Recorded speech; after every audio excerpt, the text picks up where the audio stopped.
you like to discuss foods and review foods. What how did that come about? You just like to eat and you like to. So talk about being a snacksman. Talk about how that came into being.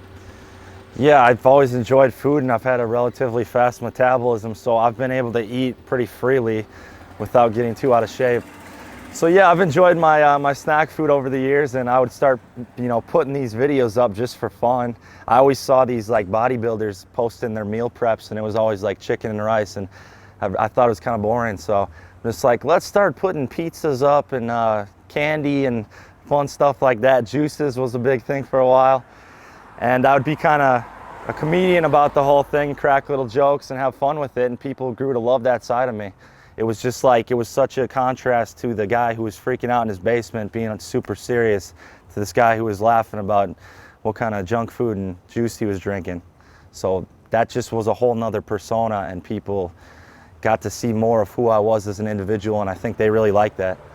I know like there's like been trends in bodybuilding that like me and my boys will all take part of, like, all right, it's now like muffins are in pre-workout and Pop-Tarts and Rice Krispie treats and all that kind of shit. Like, is there any kind of like go-to snack food, or it could be a healthy meal? Is there something that you like to eat before you train?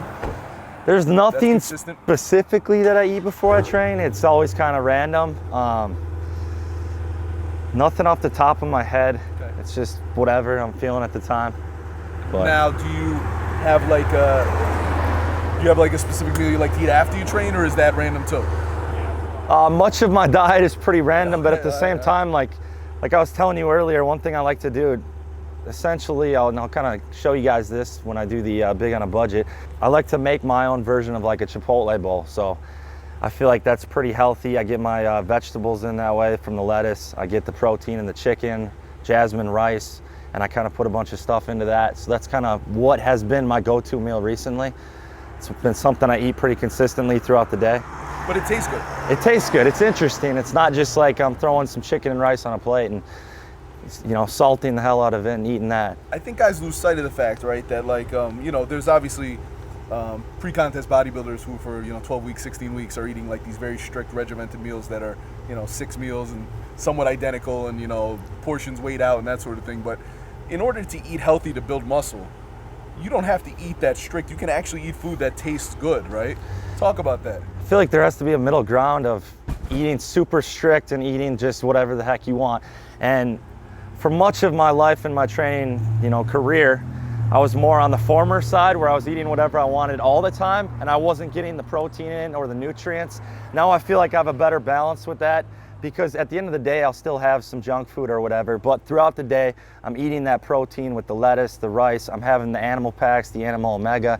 So I'm still getting all the nutrients in and the protein, but then I enjoy something at the end of the day. What's the typical thing you like to enjoy at the end of the day?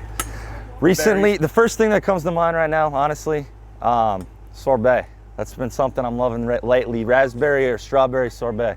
Sure. It's honestly, for junk food, it's low calorie. It's like a whole pint, you're looking at about 450 calories. Not the end of the world. No, not bad at all. But that's just been a recent trend. Interesting. Did you ever think of putting sorbet in a shake? I have not. I'll be honest, right now I don't have a blender, so if I had a blender, this could get it very interesting. Somebody's got to get this kid a blender. I have to invest in a blender, and then I could do some amazing things. I mean, change the world with the blender. Come out with some new protein flavors and stuff. Exactly. Yeah.